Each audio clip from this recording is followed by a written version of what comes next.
In the spring of 1989, Willa Beckett was 27 years old, and she was told, not asked, not consulted, but told, that the creek running through the south edge of her family's blueberry farm was going to be rerouted. She was standing in the kitchen of the old farmhouse when the county letter arrived, the kind of envelope with a government seal embossed. In the upper left corner, that her mother used to set aside unopened for a day, just to gather herself. Willa didn't wait a day. She read it standing at the counter, still in her barn boots, with a half-eaten piece of toast going cold on the cutting board. The letter was precise and bureaucratic and entirely bloodless. A development company, Meridian Group Holdings, had been approved to build a destination resort and event venue on the 200 acres of timberland that bordered Beckett Farm to the north and east.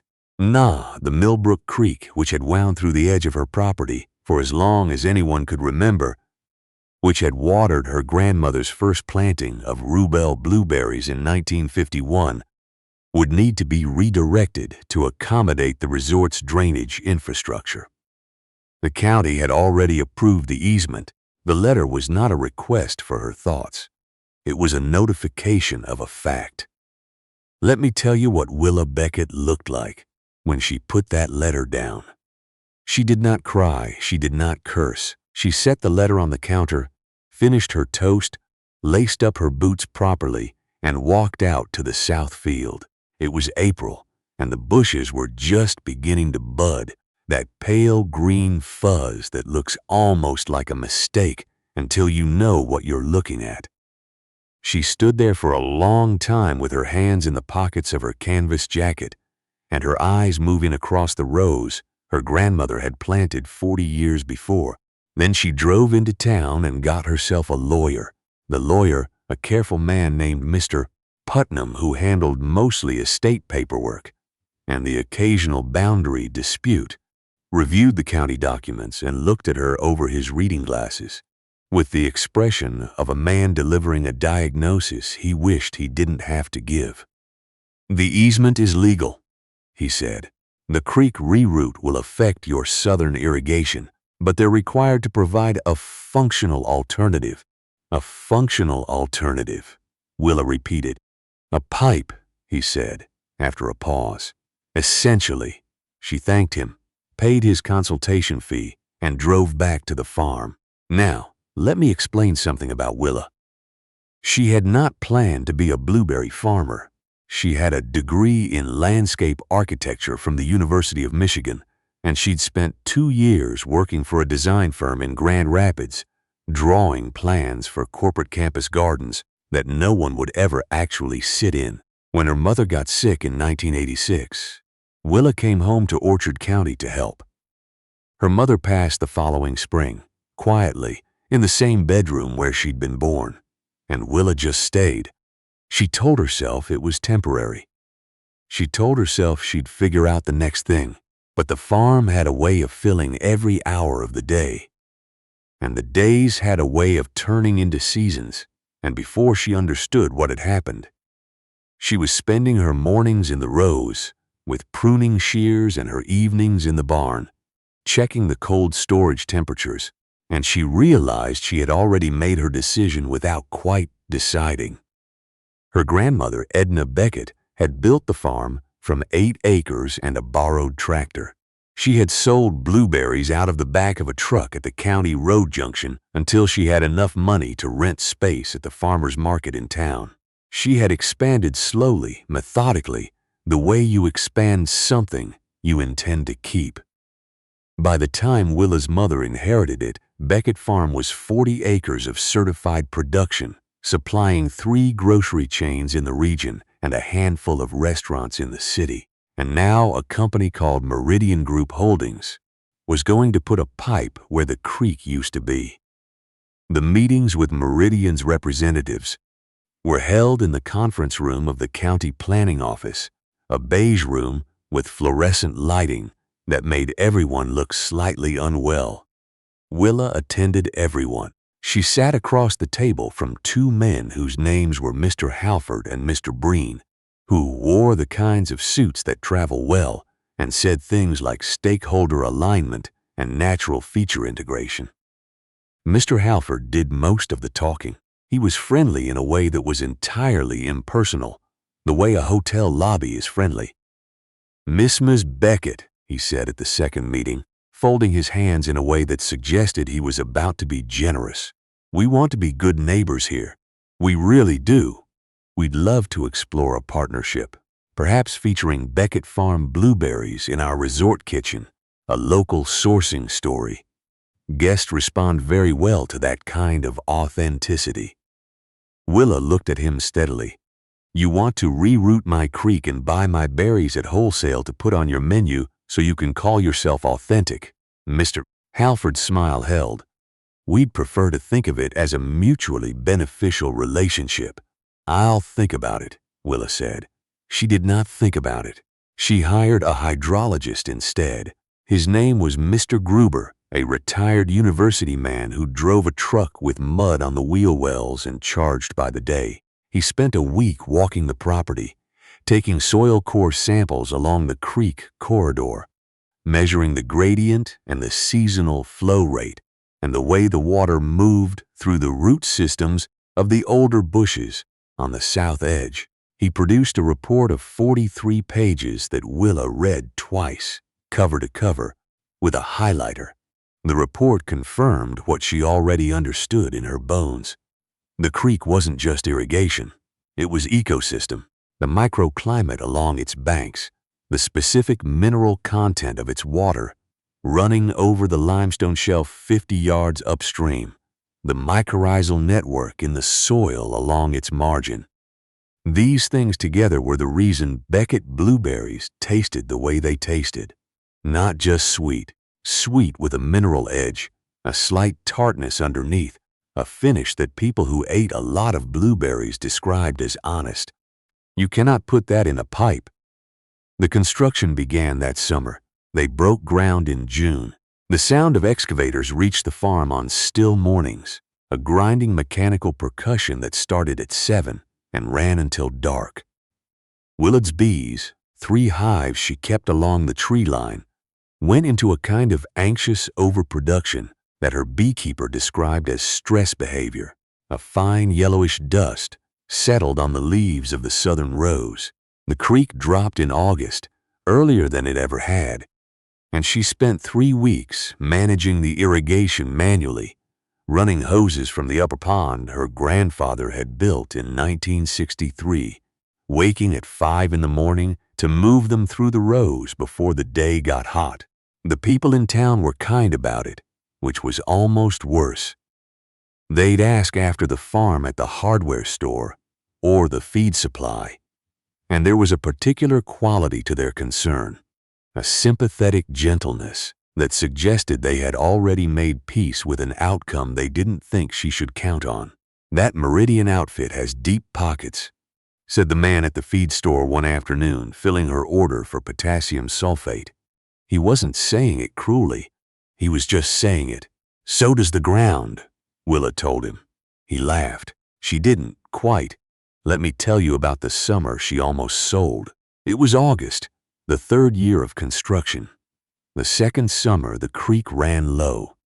There was a heat dome over the upper Midwest, that July that sat over them for 2 weeks without a break. Temperatures in the low hundreds every day. The air so dry it cracked the soil along the irrigation lines. She lost a section of the north planting to root stress. 30 bushes that had been in the ground since her grandmother's time. And she stood among them one evening after the sun went down with a flashlight and felt, for the first time since she'd come home, genuinely and completely alone. She went inside and found the folder in the bottom drawer of her mother's desk. It held the correspondence from Meridian's first offer, made 14 months ago before the planning approval. They had offered her $412,000 for the property. It was a fair price by county standards. It was more money than the farm had ever made in 10 years combined. She sat at the desk for a long time. Her grandmother's photograph was on the wall above it, The one taken at the county fair in 1967.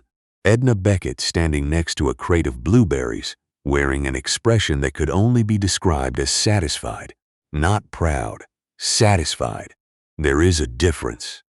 Willa looked at the folder and looked at the photograph, and then she closed the drawer and went to bed. She did not look in the drawer again. The resort opened the following June. Meridian had named it Millbrook Ridge, which Willa found instructive. They had taken the name of the creek for a property that had rerouted it. The main lodge was a large timber frame building with a green roof and stone columns, photographed beautifully in the regional lifestyle magazine that ran a 4-page feature that fall. There were 60 guest rooms, a spa, 2 restaurants, a wedding pavilion with views of the valley, and a concierge service that offered curated outdoor experiences. The design was impeccable. The whole thing looked like what someone from a city imagines nature looks like. Willa drove past it twice in the first week, not to look at it, but because it was now on the road between her farm and the feed store, and you went past whether you wanted to or not. From the upper terrace of Millbrook Ridge, from the restaurant with the floor-to-ceiling windows that Mr. Halford called the signature dining experience, you could see the valley. You could see the county road winding north and the old water tower and the tree line along the creek. The real creek, the original creek, now considerably diminished, and below all of that, laid out in long, deliberate rows like something stitched into the earth, you could see Beckett Farm. It began, as these things always do, with a question. A guest at the resort. A woman from Minneapolis traveling with her daughter, both of them in expensive hiking clothes, had walked down the county road one morning in July and found herself at the edge of Willa's south field. The bushes were in full production, heavy with berries, and the air along the row had that particular quality it gets in July, warm and faintly sweet, like something you haven't smelled since you were a child but recognize immediately. Willa was working the row with a harvest bucket when the woman called out to her. "Excuse me," the woman said. "Is that a blueberry farm?" "It is," Willa said, straightening up. Are they pick your own?" the woman asked, and her daughter, who was maybe 10 years old, was already pressing her face between the fence rails to look. They weren't. Beckett Farm didn't do pick your own. It had never occurred to Willa to offer it. But she looked at the girl with her face between the fence rails, and she said, "Today it is. Come on through." They stayed for 2 hours. Willa walked them through the rows and told them about the ruble variety her grandmother had chosen and the blue crop that her mother had added in the late 60s for volume, and the small test planting of a heritage variety she was trying to bring back from a plot in Maine. She told them about the mycorrhizal network in the soil, and the woman from Minneapolis, who turned out to be an elementary school science teacher, sat down right there in the dirt between the rows and started asking questions Willa hadn't been asked in years. When they left, the woman carried a flat of berries she'd bought at the gate price. At the gate, she stopped and turned back. "You should offer tours," she said. "Seriously. I would have paid twice the resort rate for that." Have you ever had an idea arrive not as a lightning bolt, but as a slow recognition, like finally seeing the shape of something you've been looking at your whole life?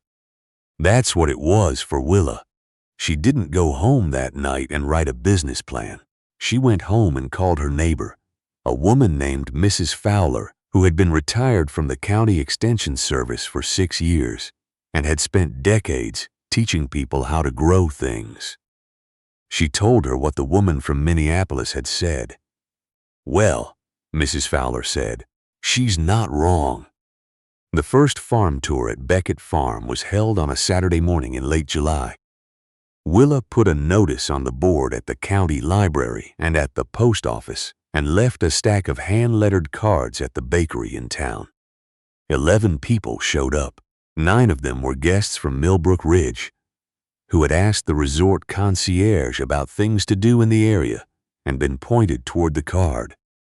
Willa walked them through the whole operation, the history of the farm, the soil science, the particular and non-negotiable relationship between this land and this water and these specific plants.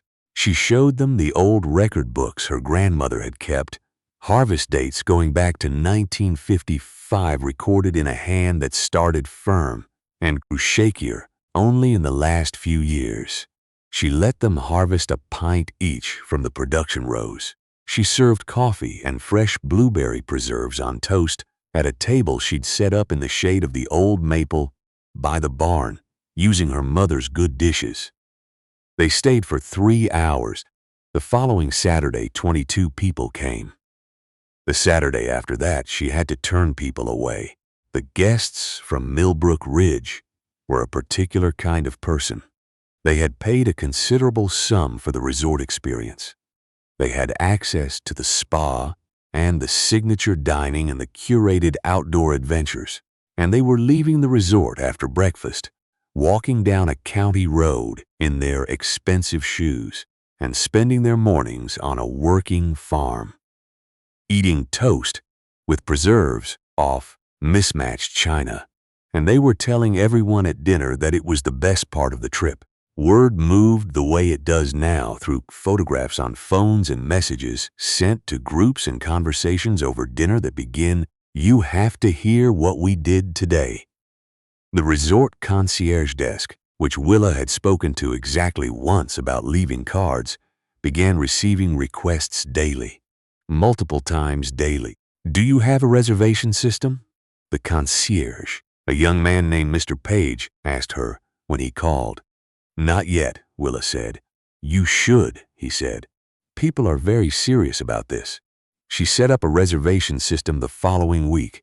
Within 10 days, the next 6 Saturdays were full. Now, here is where the story becomes instructive in a way that I want you to understand clearly. Willa had been selling blueberries for 35 cents a pound to regional grocery accounts.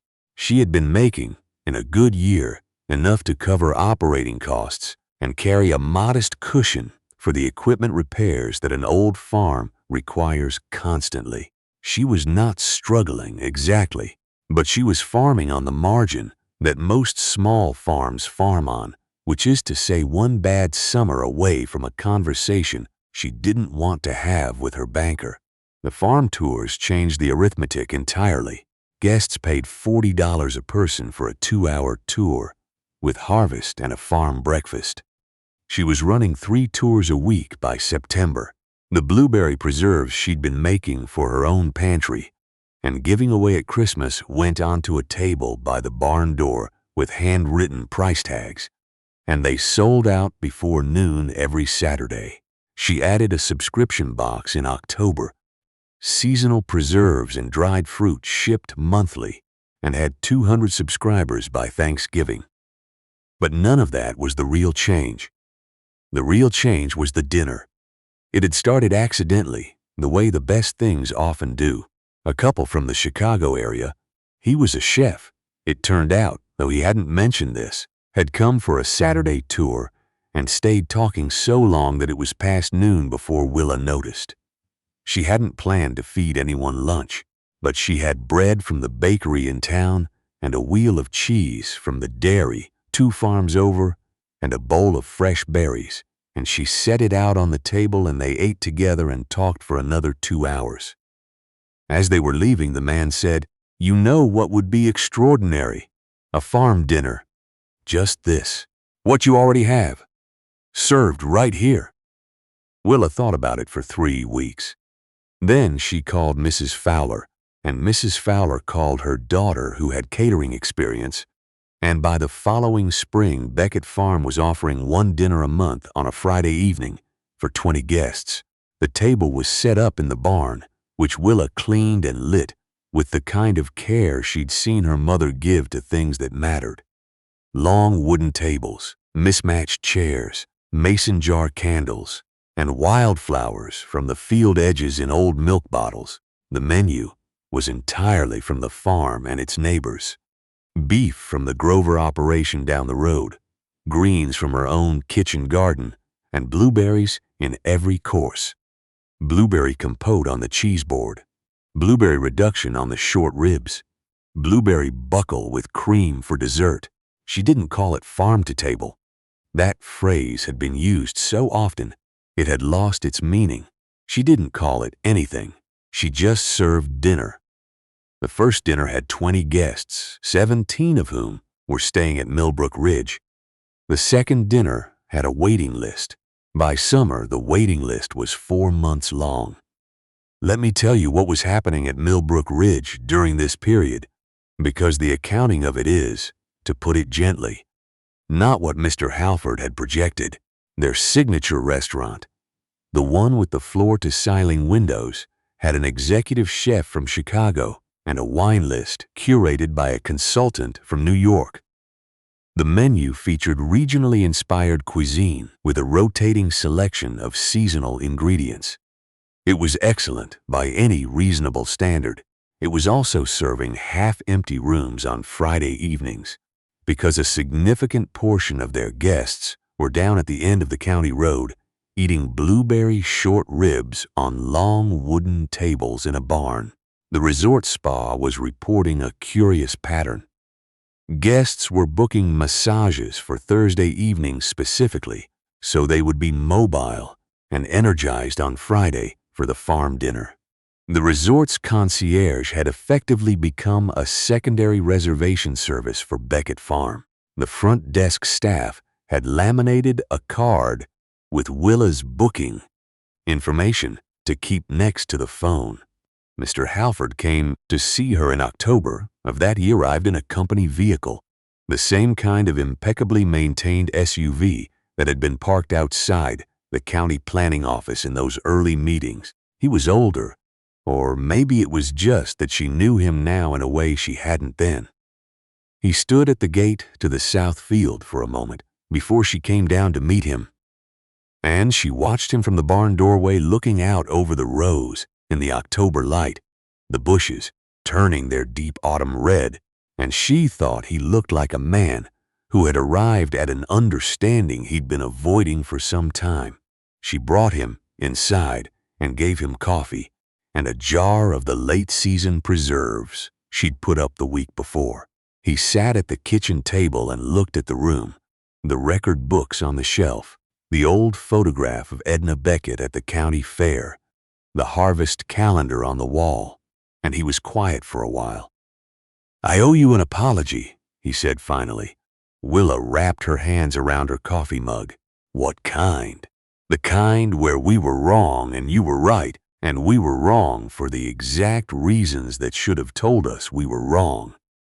He picked up the jar of preserves and turned it in his hands. "We came in here with projections and market research and competitive analysis, and not one of our models included the possibility that the thing people were actually hungry for was already here." Willa looked out the window at the south field. In the distance, barely visible through the trees, you could see the green roof of the Millbrook Ridge main lodge. "You built something beautiful," she said. "I don't have a problem with beautiful." "Our guests do a little," he said, with the first genuinely rueful expression she'd seen on him. "Or at least, they have a problem with beautiful that doesn't feel real. They want the beautiful and the real, and they can only get the real down here." He put the jar of preserves down and looked at her directly. "We'd like to propose a formal partnership, a meaningful one, not wholesale pricing on berries, a real integration. Your farm dinners included in our premium packages, co-branded agricultural tours, a dedicated shuttle so guests don't have to walk the county road, and we'd like to help you build covered seating so you can run dinners year-round." Willa was quiet for a moment. "The creek," she said. He set his coffee mug down.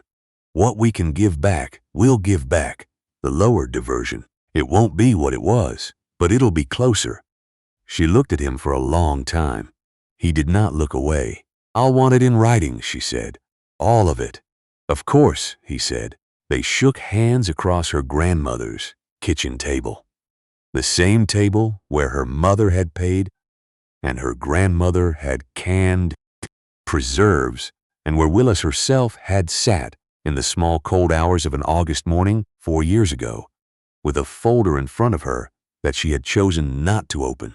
The table had seen all of it, and it held its own counsel, the way old things do. What that valley looks like now, I want to tell you. Beckett Farm is 40 acres still, exactly what it always was. Willa hasn't expanded, not because she couldn't, but because the farm is the right size for what it is, and her grandmother understood that when she planted the first row, and Willa understands it now. The waiting list for the farm dinner is 8 months long. She has stopped apologizing for it. The blueberries are the same blueberries, Rubel and Blue Crop, and the heritage variety from Maine that took 6 years to establish properly, and now produces, in a good summer, a berry so dark it's almost black with a flavor that the chef from the Chicago suburb wrote about at some length in a food magazine, prompting an inquiry from a restaurant in New York that Willa politely declined. The creek is not what it was. She won't tell you otherwise. The lower diversion was restored, and the flow is better than it was in the worst years. But the mycorrhizal network along the original corridor is recovering slowly, the way living systems recover on their own schedule, without regard for anyone's timeline. Mr. Gruber comes out twice a year and walks the bank with her and takes his measurements, and he tells her it's coming back. She believes him. She's learning patience the way her grandmother learned it, which is to say by practicing it every day until it stops feeling like waiting and starts feeling like understanding. The Millbrook Ridge concierge still keeps the laminated card with her booking information next to the phone. They have a shuttle now, a small van that runs on Friday evenings from the resort gate down the county road, and the driver, a local kid named Mr. Pryor who grew up on the farm 2 townships over, has become something of a tour guide on the 3-minute drive, pointing out the rows and the old barn, and, in season, the red of the bushes against the tree line. Mr. Halford retired the following year. He sent her a card at Christmas for 3 years running. The last one had a photograph of a blueberry farm, though not hers, and a note that said only, "You were right about the creek." She kept it. On quiet mornings in late summer before the heat arrives, and before the first guests come up the county road, Willa walks the south rows alone. She checks the bushes the way her mother taught her, by look and by feel, running her thumb along the branch to test the wood, reading the color of the leaves the way her grandmother taught her mother to read them. She pulls the occasional weed and checks the soil moisture at the root line, and stands for a while in the row and listens. Her niece comes to help during harvest. She is 9 years old, with the specific fearlessness of a child who has been handed real tools and trusted to use them. Last summer, Willa gave her a pair of her grandmother's old harvest gloves, the leather stained dark with decades of berry juice, too big for the girl's small hands. The girl wore them anyway and worked the row beside her and asked questions. Willa answered as honestly as she could, which is the only way to answer a child who is paying attention. There is a photograph on the barn wall now, next to the one of Edna Beckett at the county fair. It shows Willa and her niece in the south row on a July morning, the bushes heavy around them. The girl's face turned up toward the camera with an expression that is, if you look at it long enough, exactly the same expression as her great-great-grandmother's in the 1967 photograph. Not proud, satisfied. Meridian Group Holdings had the money and the county easement and the consultants and the market research. They had the timber frame lodge and the green roof and the signature dining experience. They built on the land next door and gave their resort the name of the creek they had diminished. What they could not build was 40 years of a family learning to listen to one piece of ground. What they could not replicate was the taste of a berry grown in a specific soil, fed by a specific water, moving over a specific shelf of limestone, and tended by a specific set of hands that understood what they were tending. They came here to build a destination. The destination was already here.